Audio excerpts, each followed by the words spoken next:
otporan je ovo narod, neće se ucvijelit. Nema više tog što ova bagra ne mere stvart, ne treba nam davat kruha, moramo se pokvart.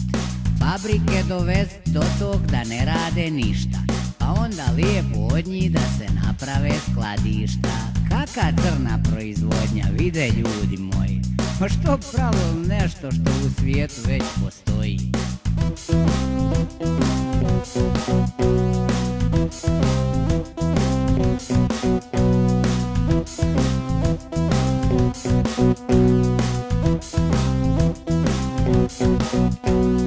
Parkove i klupe treba potpuno istrijebiti, ta se mjesta mogu mnogo bolje upotrijebiti. Sazidaju se nove zgrade, šarene fasade, urbanizam ne podnosi šume i livade.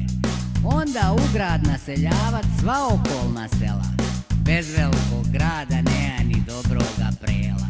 Selo, brate, izumire, nema tu života, u 21. vijeku seljak, to je baš sramota.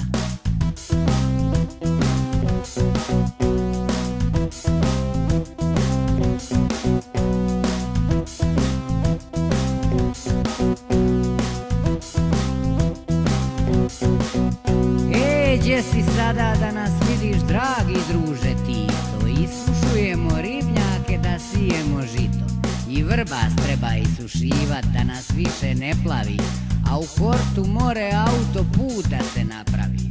A mogli bi isušti Savu i nje više dosta, da ušparamo pare što smo skupljali za mosta. Nećemo valjda pust da nas zajebava voda, a ribu nekom dat da je opet nama proda. Onda udart putarnu, nadžiđat baraka, na svako pola kilometra 50 maraka. Za hitne slučajeve more komotno i više, bez velike muke nema dobroga platiše.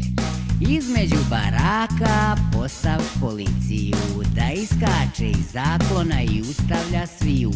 Kogod nema neki najnoviji katalizator, ili 200 maraka ili majstore u zatvor. I nemaš se šta bunt, mora biti krivi.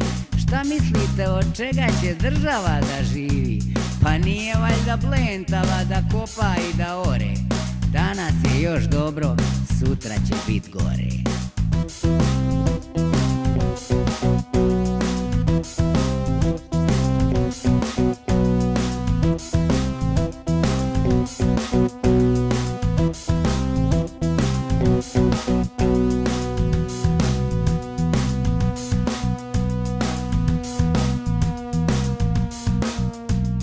Danas je još dobro, sutra će bit gore.